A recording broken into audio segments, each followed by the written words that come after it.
These builds are some of the best Hero Factory villain revamps I've ever seen. They are so well made. So let's take a closer look at what goes into making these incredible mocks. Let's dive in. So these different 1.0 villain revamps were built by WoWblock. And yeah, wow, they do look really cool. If we compare these builds to the 1.0 heroes, this is me roughly guessing the size difference. There weren't any images of one next to an actual figure, but it looks like it would be roughly this size difference. And yeah, they are much taller. And because of this, they feel like a real and genuine threat as they tower over the standard hero. Not that the villains were a joke or a pushover before, but this new, huge, imposing and buff physique, it's intimidating. And it feels like the heroes would have a much harder time fighting these bad guys. And isn't there something really exciting about that? It's like the story of David and Goliath. You get excited knowing that the small dude somehow defeated this towering giant. How did he do it? How did he do the impossible? So I think these mocks evoke that same exciting energy. And I think that's why the bigger, better, stronger, buffer versions like this, that's what makes them so exciting, and that's why they look so good. But let's take a look at some of the details of these incredible builds now. We'll start off with Explode. The angle that these spikes sit on these shoulders, that's good fun, and the inclusion of some of these Technic pins to cap off the ends here, I like that. Now they've got tiny little shoulder-mounted cannons. Such a small and very simple inclusion. But it's something that works very, very well, especially for a character literally named Explode. You may as well give him some extra guns so he can explode stuff. But this finger design, a little different, it's a little nice. It's using the very common Exoforce robot arm design for the fingers. You see that all the time.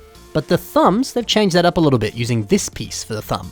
The variation here, I think that's quite nice. It's fairly accurate as well to the difference between fingers and thumbs on humans, so you may as well translate that to your Hero Factory creations. Now Rotor, this new blaster is brilliant, using these two orange mudguard pieces to form a nice circle around the front of the blaster. That's a brilliant look. And the choice to change up the weapon slightly so that it is now handheld and not actually just the whole arm for Rotor, that's nice. It allows him to, actually have hands and pick stuff up instead of only having guns for hands. Oh, and then there's teeny tiny rotor blade on top.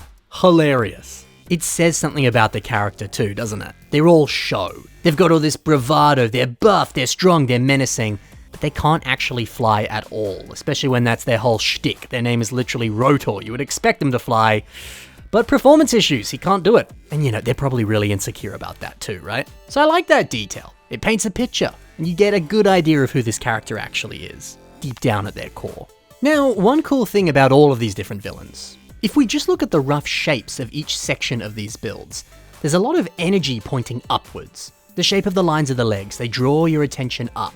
The sharper angles on the shoulders, they keep your attention focused inwards. So as a result, all of this brings your attention to the chest. The chest as well as the head, it seems to be the focal point here on each of these builds. You see similar character design tropes on other villains, like Bane for example from Batman. He has a pretty similar look where the chest and the head, they really demand your attention because everything else is a lot more slimmed down and not as noticeable. So a look like this, it really does demonstrate power and gives them a level of intimidation, which is the perfect look for a more stereotypical villain like these guys. Now also helping this is the fact that each of these guys share big, bulky upper shoulders, and most of them have color localized onto their lower arms and their fists. Seeing this screams that they are strong and powerful characters. It's the fact that there's pops of color up against a big sea of black. You're immediately going to be drawn towards those colors, and you're going to focus on the area around it. Fists, muscles, you immediately think buff, strong, bad guy.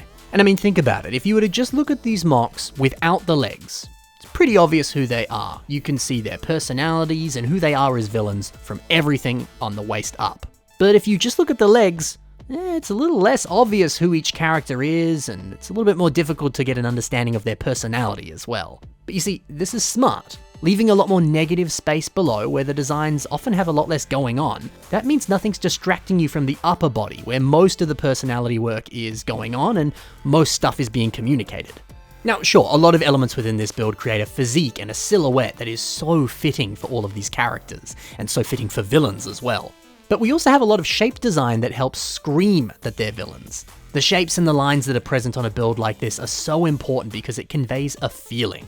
For example, we have pieces with piercing edges, or very direct lines that end on a very sharp looking point.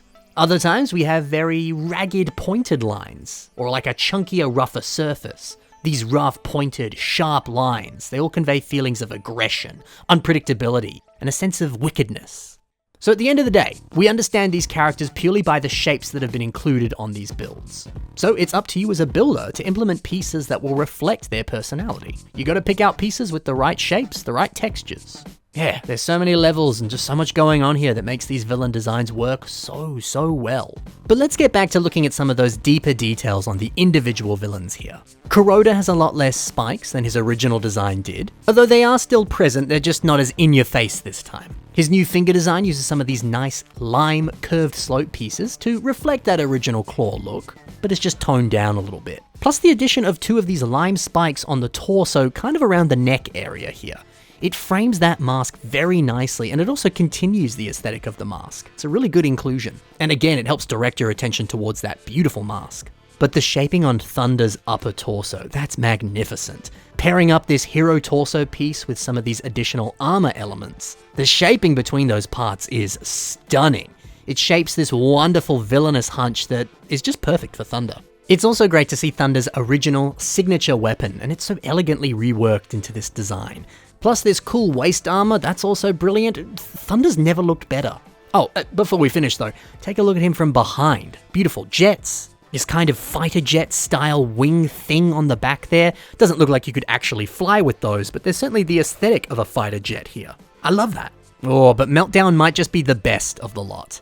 The way they've reworked Meltdown's classic whip design using a lot of these mixel joints to give it more posability, genius. And I love that they've placed Meltdown's original head inside the center of the chest. And then they've given him this totally new head design. It looks like some kind of Transformer face design. It's so cool. But yeah, Meltdown's old face. The look of it fits right at home on this torso. It's a great way to repurpose that piece. So there you go. All in all, these are just incredible builds. So well made and such a great way to bring new life to these classic Hero Factory characters. WowBlock is a brilliant builder. Be sure to go check the links in the description below and see even more of his fantastic work. Be sure to give him a follow, be sure to give him a like, and see all the other awesome stuff that he's done. Thank you so much for watching, guys. Happy building, and bye for now. Also, it's HF Feb, go build some villains.